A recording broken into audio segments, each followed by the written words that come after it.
ఏదైతే కనుక టీచర్ నియామకాలు 16,000 మంది టీచర్ నియామకాలు జరిగినాయో, టీచర్ నియామకాల్లో మొత్తం అక్రమాలు జరిగినాయి, వాటిని రద్దు చేయండి అంటూ వైసీపీ పార్టీ తరఫున పర్వతనేని చంద్రశేఖర్ రెడ్డి గారు హైకోర్టులో పిల్ వేయడం అయితే జరిగింది. ఎలా చూడాలంటారు అసలు దీన్ని? అంటే ఏపీ పబ్లిక్ సర్వీస్ కమిషన్ ద్వారా ఈ 16,000 మంది ఎంప్లాయీస్ టీచర్స్ అపాయింట్ అయ్యారండి.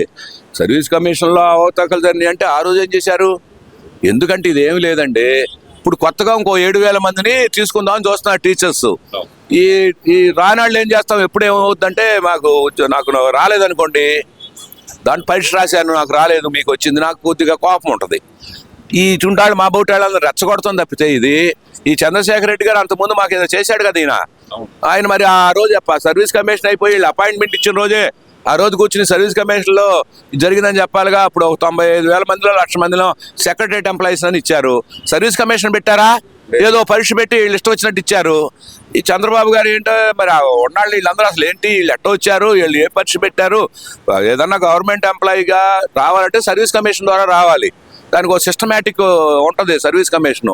రాకుండా ఈయన ఏదో వాళ్ళ సొంత వాళ్ళందరినీ చేసి ఒక పరీక్ష సొంత పేపర్లు పెట్టుకుని పరీక్ష పెట్టి 1,00,000 మందిని చేశారు. అట్లా చేయలేదు కదా, ఇప్పుడు సర్వీస్ కమిషన్ ద్వారా చేశారు. కొత్తగా 7,000 మంది రాకుండా ఉంటారని చేసే ఇదే కాకపోతే గవర్నమెంట్కి ఉపయోగం జరిగి 10 మందికి ఇప్పుడు మన 16,000 మంది టీచర్స్ వచ్చారు చూసారా, దాంట్లో సింహభాగం అంతా లేనాళ్లే వచ్చింది. సింహభాగం అంతా పేదాళ్ళు, ఎస్సీ ఎస్టీ గిరిజనులు, అందరూ గిరిజనులు ఏముందండి, అందరిలో పేదాళ్ళు వచ్చారు. డబ్బులు ఉన్న వాళ్ళు మీరు తీసుకోండి, 16,000 మందిని మొత్తం తీసుకుంటే అంతా ఎక్కువ మంది పేదాళ్ళు ప్రతిభ వాళ్ళు వచ్చారు. సర్వీస్ కమిషన్ ద్వారా వచ్చారంటే వాళ్ళు ఏమి ఆషామాషి వ్యక్తులు కాదు. వాళ్ళ మీద ఏమి 16,000 మంది ఎంప్లాయీ చక్కగా టీచర్స్ వాళ్ళ పని వాళ్ళు చేసుకుంటున్నారు. వాళ్ళని నాశనం చేద్దామని నువ్వేనా వేయవో, నీ 5 ఏళ్లలో ఒక టీచర్ని అపాయింట్మెంట్ చేసావా? చేయలేదు. ఇవాళ 16,000 మంది చేసి రేపు ఇంకో 7,000 మందికి ఉద్యోగాలు ఇస్తారంటే సర్వీస్ కమిషన్ ద్వారా చేయాలంటే ఇది ఆషామాషి వ్యవహారం కాదు, ఓ సిస్టమేటిక్ ఉంటుంది. వచ్చిన వాళ్ళని నిరుద్యోగుల మీద మట్టి కొడుతుంది తప్పితే నువ్వు ఇచ్చేవాడి మీద మట్టి చల్లుతా ఉంటావు.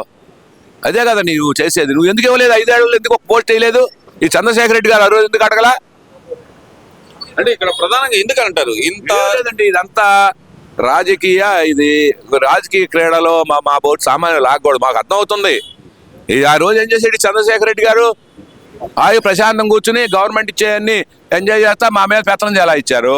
ఆ రోజే ఈయన 5 ఏళ్లలో ఒకసారి అడిగాడా? ఒక ఎంప్లాయీ అన్నా మాకెందుకు టీచర్స్ చేయలేదు ఇంతమందిని, తర్వాత మీకు ఎన్జిఓస్ ఎందుకు రిక్రూట్ చేయలేదు, ఎందుకు ఇన్ని ఖాళీలు ఉంటే ఎందుకు ఆపారని ఆ రోజు ఎందుకు అడగలేదు? ఆ రోజు అడగకుండా 5 స్కూళ్ళను మూసేసి ఒక స్కూల్గా చేయటం. ఇప్పుడు మా ఊరు పక్కన చిన్న ఊళ్ళు ఉన్నాయండి, ఆ చిన్న ఊళ్ళో స్కూల్ ఉండేది, ఆ మూసేసి మండల హెడ్ క్వార్టర్లో స్కూల్స్ పెట్టారు. అక్కడి నుంచి పిల్లలు 4 కిలోమీటర్లు 5 కిలోమీటర్లు తీసుకొచ్చి పెట్టారు. ఆ రోజు ఎవరు అడగలా. ఇవాళ టీచర్స్ రిక్రూట్మెంట్ చేసి గవర్నమెంట్ బళ్ళని కొద్దిగా బలోపేతం చేస్తుంటే మీకు ఎంతసేపు రాజకీయం కాదండి, కొంత ముందు డెవలప్మెంట్ అవుతుందో చూసుకుని దాంట్లో ఏమైనా తప్పులుంటే మాట్లాడాలి. కానీ ఓ సంవత్సరం అయిన తర్వాత నాకు బిగిన్ చేశారు, ఏది రాష్ట్రం మీద దాడి చేయటం బిగిన్ చేశారు. ఒక ఆయన మావిగన్న అంటాడు, ఒక ఆయన మా కర్నూలు అంటాడు, ఒక ఆయన విశాఖపట్నం అంటాడు, ఒక ఆయన గుంటూరు అంటాడు, ఒక ఆయన శ్రీకాకుళం అంటాడు, ఒక ఆయన తీసుకొచ్చి మా కర్నూలులో రాజధాని చేయమంటాడు. ఏంటిది? ఒకళ్ళు ఒక స్టేట్మెంట్ ఇస్తున్నారు. వాళ్ళకి ఏం పని ఉంది? పని వాళ్ళు ఏదో ఇష్టం వచ్చినట్టు మరుగుతూ ఉంటారండి. అలా ఎటు పట్టించుకోకూడదు. మేము పట్టించుకోవడం మానేసే వాళ్ళని. వాళ్ళు ఏదో కోర్టులు వేస్తున్నారు, డబ్బులు ఉన్నాయి, కోర్టులు వేస్తూ ఉంటారు, ఏదో చేస్తూ ఉంటారు. నువ్వు 5 ఏళ్లలో నేను ఒక 20,000 మంది 30,000 మంది వేసి టీచర్ని అపాయింట్మెంట్ చేసి ఇవాళ ఈ టీచర్స్లో అది జరిగింది ఇది జరిగిందంటే పర్వాలా. అది లేదు, నువ్వు ఒక పోస్ట్ వేయలేదు. ఎందుకు వేయలేదు? ఆ రోజు చంద్రశేఖర్ రెడ్డి గారు ఎందుకు పోస్టులు వేసి ఇన్ని పోస్టులు టీచర్ పోస్టులు ఖాళీ ఉన్నాయి, టీచర్స్ పోస్టులు ఎందుకు ఫిలప్ చేయలేదు అని గవర్నమెంట్ ఎందుకు అడగలేదు ఆ రోజు? ఇవాళ ఎందుకు వేశారు? ఏం అవకతలు జరిగినాయి? ఏం చూశాడు ఈయన? ఎవడు చెప్పాడు? మేము చెప్పామా? ఎవడు సామాన్యులు చెప్పారా? దాంట్లో ఆయన కమిషనర్ గారు ఉంటారు, విద్యాశాఖ కమిషనర్ గారు కోన్ సైజర్ గారు ఇచ్చారు కదా ఆ రిజర్వేషన్ పద్ధతి ఏంటని క్లియర్గా ఇచ్చారు. దాని మీద ఛాలెంజ్ చేయి, నువ్వు రా డిబేట్కి రా, మేము చెబుతాం, నువ్వు చెప్పేది ఏంటి? సామాన్యులు మేము చెబుతామండి మాకు అది కరెక్ట్గా జరిగిందని. ఎందుకంటే దాంట్లో డబ్బులున్న వాళ్ళు వచ్చి ఉంటే టీచర్స్ డబ్బులున్న వాళ్ళు వచ్చి ఉంటే మేము అనుకునేవాళ్ళం. దీంట్లో అందరూ లేని వాళ్ళే వచ్చారు, చాలా సామాన్య కుటుంబీకుల నుంచి వచ్చిన ఫ్యామిలీస్ వాళ్ళు. చూసాం కదా అప్పుడు టీచర్స్ వచ్చిన తర్వాత వాళ్ళని ఇంటర్వ్యూ చేశారు. ఒక ఆయన నేను చాలా సామాన్య కుటుంబం, చాలా పేద కుటుంబం, దాని నుంచి వచ్చామని చెబుతుంటే వీళ్ళేంటి ఇంక దాంట్లో అవకతవకలు అంటారు. అంటే ఇదంతా రాజకీయ క్రీడలో భాగంగా అంతేనండి, అది 100% మనం చెయ్యము, ఏం చేయలేదు. ఇప్పుడు ఎవరైనా చేస్తే దాని మీద బురదాల్స్తాం. మేము చూస్తున్నాం ఎంప్లాయీస్గా, మాకు 5 ఏళ్ళు ఏం చేశారు మీరు? 27% ఇచ్చిన దాన్ని 23% పిఆర్సీలో తీసుకొచ్చి మాకు ఐఆర్ తగ్గించారా లేదా? మా డిఏ ఏరియర్స్ ఇవ్వకుండా 9 డిఏలు తీసుకొచ్చి పిఆర్సీలో కలిపాడా లేదా?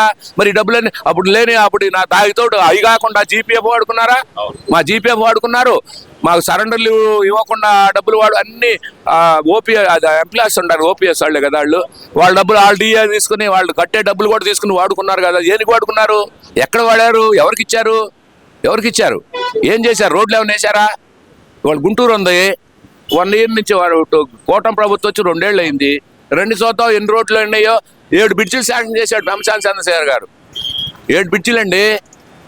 ఏది నందివేలు బ్రిడ్జ్ ఆగిపోయాక 5 ఏళ్లలో బిగినైన బ్రిడ్జిని ఆపేశారా? ఆ బ్రిడ్జిని స్టార్ట్ చేశాడా? శంకర్లాస్ బ్రిడ్జా, పగలూరు బ్రిడ్జ్ స్టార్ట్ అయిందా? ఇప్పుడు అక్కడ ఇన్నర్ రింగ్ రోడ్లో బ్రిడ్జి శాంక్షన్ చేశారా? శ్యామలనగర్ బ్రిడ్జ్ శాంక్షన్ చేశారు. 7 బ్రిడ్జిలు శాంక్షన్ చేశారు గుంటూరుకి. ఇంతవరకు చరిత్రలో ఉందా? గుంటూరు చరిత్రలో స్వతంత్రం వచ్చిన తర్వాత ఉందా? ఒక్కసారి 7 బ్రిడ్జిలు తీసుకొచ్చాడు ఆయన. మాట్లాడటం కాదండి, ముందు చేస్తే దాంట్లో పక్క షాప్ అడిగిపోయిందని ఒక ఆయన వస్తాడు, ఒక నాయకుడు. ఈ పక్క వాళ్ళని కొట్టేశారని ఒక నాయకుడు వస్తాడు. వీళ్ళు రెచ్చగొడతాం ఆ బ్రిడ్జి పనులు అవ్వకుండా. అదే కావాల్సిన అభివృద్ధి అంటే. శంకర్లాల్ బ్రిడ్జి ఒకడు అంటాడు హిందూ కాలేజీ నుంచి మా ఇంటి దాకా వేయాలంటాడు. ఏంటండి తెలీదా? అది ఎంత డబ్బులు శాంక్షన్ అవుతాయి? ఒక సెంట్రల్ గవర్నమెంట్ దగ్గరికి వెళ్ళి డబ్బులు శాంక్షన్ చేసుకోవాలంటే సామాన్యమైన విషయం కాదండి. వైవీరావు గారు 2 బ్రిడ్జిలు చేసి వచ్చారు అప్పుడు. కంకరగొండ బ్రిడ్జి, మణిపురం బ్రిడ్జి. వైవీరావు గారు ఆ బ్రిడ్జ్ చేసారంటే ఆయన సంవత్సరం నుంచి 2 ఏళ్ళు పిఎం ఆఫీసులో పిఎంఓ కార్యాలయం తిరిగి అలసిపోయి ఎంపీ తీసుకొచ్చాడు. ఈయన ఒక్కసారి 7 బ్రిడ్జిలు తెచ్చాయంటే సామాన్య విషయం అంటే అది అసలు ఎంత అభినందించాలి మరి ఒక ఎంపీని. గుంటూరులో రోడ్లు ఎన్ని రోడ్లు వేస్తున్నారు? ఎక్కడికన్నా వెళ్ళండి మీరు. ఏటిగ్రహారం రోడ్డు చూడండి ఎట్లా ఉంటుందో. డబుల్ రోడ్ వేసి డబుల్ రోడ్డుకి 4 lane చేశారు సిమెంట్ రోడ్డుతో. ఎక్కడ చూసినా అభివృద్ధి కనపడుతుంది. అభివృద్ధి అంటే ఏంటి? ముందు రోడ్లు ఇన్ఫ్రాస్ట్రక్చర్ కావాలి. నువ్వేం వేసావు? గుంటూరులో 4 ఏళ్ళు ఉంది నీ గవర్నమెంట్, 4 ఏళ్ళు మున్సిపాలిటీ ఉంది. ఎన్ని రోడ్లు వేసావు? లెక్కలు తీయండి. ఇవాళ అన్ని ఎంత పనులు చేస్తా చదువుదాం. అభివృద్ధి అంటే అట్టు ఉండాలి సార్. అంతేగాని అభివృద్ధి చేసినప్పుడు నువ్వు విమర్శించకూడదు. తమిళనాడు తరహా ఉండాలి మన రాష్ట్రం కూడా. అక్కడ తమిళనాడులో ఏమైనా శాంక్షన్ తీసుకొస్తే దాన్ని వ్యతిరేకించరు. ఇక్కడ శంకర్లాస్ మీద పెట్టి శాంక్షన్ తీసుకొస్తే ఆ పక్క షాపాలు నష్టమైంది, ఈడి నష్టమైంది. షాపాలు నష్టం కాకుండా అది 80 అడుగులు ఆల్రెడీ మాస్టర్ ప్లాన్లో 80 అడుగులు రోడ్డు ఉంటుందండి. మనం తర్వాత రిజిస్ట్రేషన్ అవుతాయి, తర్వాత దాని పరిహారం ఇచ్చి ఇవ్వాల్సిందే గవర్నమెంట్కి.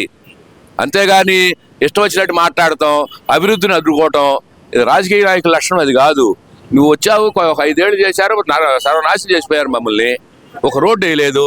మా రోడ్డు అక్కడ విద్యానగర్ 3వ లైన్ రోడ్డు 5 ఏళ్లలో గుంటలు పడిపోయి కార్లు ఇట్టు వెళ్ళిపోయి అది ఒక పడవ ప్రయాణం వెళ్ళి తయారైతే 5 ఏళ్లలో ఎన్నోసార్లు రిప్రజెంట్ చేశాం మేము. ఆ రోడ్డు ఏంటి సార్ వేయలా? వచ్చిన తర్వాత వేయించుకున్నావు, వేసారు. మాకు కావాల్సింది అది. కానీ ఇప్పుడు కరెంట్ ఉంది, 9 సార్లు ఛార్జీలు పెంచావు నువ్వు. ఇవాళ ఇంతవరకు 2 ఏళ్లలో ఒకసారి ఛార్జీలు పెంచకుండా 13 పైసలు ట్రోప్ ఛార్జెస్ తగ్గించారు. ఇవాళ మళ్ళీ రేపు తగ్గిపోతున్నారు. సామాన్యుడు కావాల్సి ఏంటండి? మాకు దౌర్జన్యాలు ఉండకూడదు, కరెంటు సరిగ్గా ఉండాలా, రోడ్లు ఉండాలి. అంతేగాని ఈ ఏంటో రోడ్డు మీద రోడ్లు అవినీతి జరిగింది దాని మీద వేస్తారు. రోడ్లు అవినీతి ఏం జరుగుద్ది? క్వాలిటీ కంట్రోల్ ఉంటుంది, అన్నీ ఉంటాయండి. బురద చల్లటం అనేది చాలా ఈజీ సార్. పని చేయటం చాలా కష్టం. ఒక రోడ్డు తీసుకురావడం కష్టం. దాని మీద బురద చల్లటం అనేది కూర్చుంటారు ఇంట్లో తిరగరక్క ఏది పడితే అది మామూలు వాళ్ళే కాదు, రాజకీయ నాయకులే కాదు, ఈ సామాన్యులు కూడా తిందరక్క డబ్బులు ఎక్కువైపోయి ఏది పడితే అది మాట్లాడతాం. ఇప్పుడు ఒక వర్క్ ఉంది, వర్క్లో క్వాలిటీ కంట్రోల్ విభాగం ఉంటుందండి. ఊరినే బిల్లు ఇస్తారా? కాంట్రాక్ట్ ఊరిని మిగిలితే అందరూ మేము కూడా చేస్తాం కాంట్రాక్ట్. అదేం పోయింది? నేను చేసిన ఇంజనీరింగ్ కదా.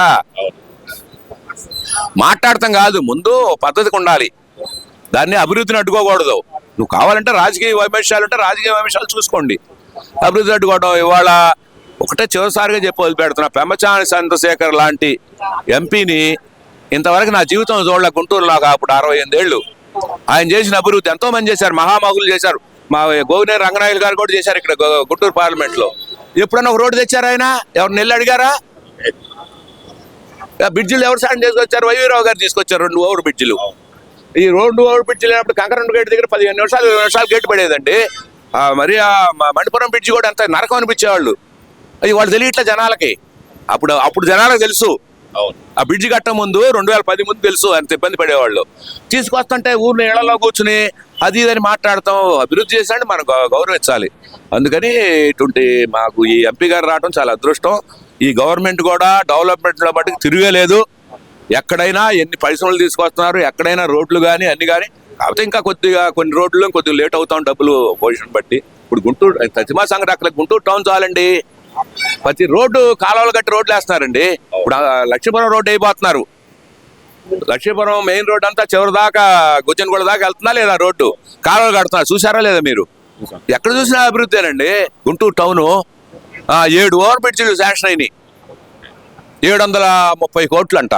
మొన్న చూసాం 730 కోట్లతో 7 బ్రిడ్జిలు, 500 కోట్లతో టౌన్లో మాకు కావాల్సి. అంతేగాని వాడు అది చేశాడు వీడు ఇది చేశాడు ఏమి చేసేది. అందుకని ప్రశాంతంగా బతకాలండి.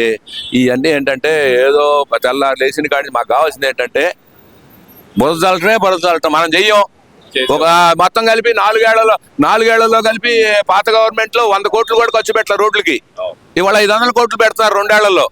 అయిపోవస్తున్నాయి. ఇంకో 100 కోట్లు ఇంకొక సంవత్సరంలో మొత్తం గుంటూరు అన్ని రోడ్లన్నీ సాధ్యమైనంత వరకు అన్ని అంటే 100% అవ్వగా 70% 70% అవ్వడం అంటే ఎంత కష్టం గుంటూరు టౌన్ లో.